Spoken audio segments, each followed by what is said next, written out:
નમસ્કાર મિત્રો, દાહોદ બેઠક 132 વિધાનસભા પરથી ભાજપના ઉમેદવાર શ્રી કનૈયાલાલ કિશોરી હાલમાં જ જીતીને ભાજપના ધારાસભ્ય પદે ચૂંટાઈ ગયા છે। તેઓને આજે 40 વર્ષ પૂર્ણ કરીને 41મા વર્ષમાં પ્રવેશ કર્યો હતો। ગઈકાલે તેમનો જન્મદિવસ હતો અને રાત્રે 12 વાગ્યાથી જ સોશિયલ મીડિયામાં તેમની શુભેચ્છા પાઠવવાનો દોર શરૂ થઈ ગયો હતો। વહેલી સવારે તેઓ ઉઠ્યા અને તેમણે માતા પિતાને પગે લાગીને આશીર્વાદ લીધા અને કેદારનાથ મહાદેવના દર્શન કર્યા પછી ગૌ માતાના દર્શન કરીને તેઓ દાહોદ ખાતે રવાના થયા અને તેઓએ બ્લાઇન્ડ વેલફેર કાઉન્સિલમાં દિવ્યાંગ મંદ બુદ્ધિના બાળકોની સાથે તેમના જન્મદિવસની ઉજવણી કરી હતી। તેઓ હાલમાં એપીએમસીના ચેરમેન પણ છે।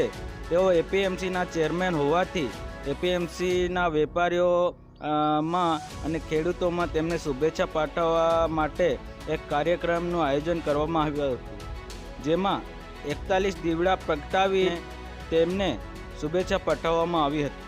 આ યુવા અને નવનિર્વાચિત ધારાસભ્ય કનૈયાલાલ કિશોરીનો જન્મદિવસ હતો, ત્યારે તેમને શુભેચ્છા પાઠવવા માટે શહેર તથા ગ્રામ્યના કાર્યકર્તાઓ વિવિધ કાર્યક્રમોનું આયોજન કરવામાં આવ્યું હતું।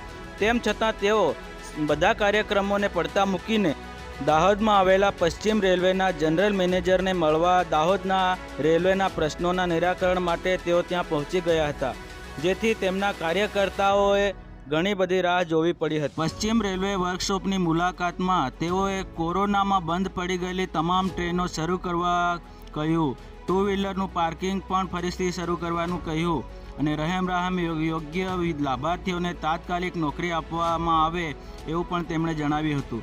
રેલવે કોલોનીના જર્જરિત મકાનો નવા બનાવવામાં આવે, ઉપરાંત રેલવે કર્મચારીઓને પડતર માંગણીઓ પૂર્ણ કરવા અને ખાસ કરીને દાહોદ વલસાડમાં જતી ઇન્ટરસિટી અને રતલામ મેમુ પ્લેટફોર્મ નંબર 1 પર દોડાવાય તેમજ બંધ કરાયેલ તમામ સ્ટોપેજ ફરી ચાલુ કરી આપવામાં માંગ કરી હતી।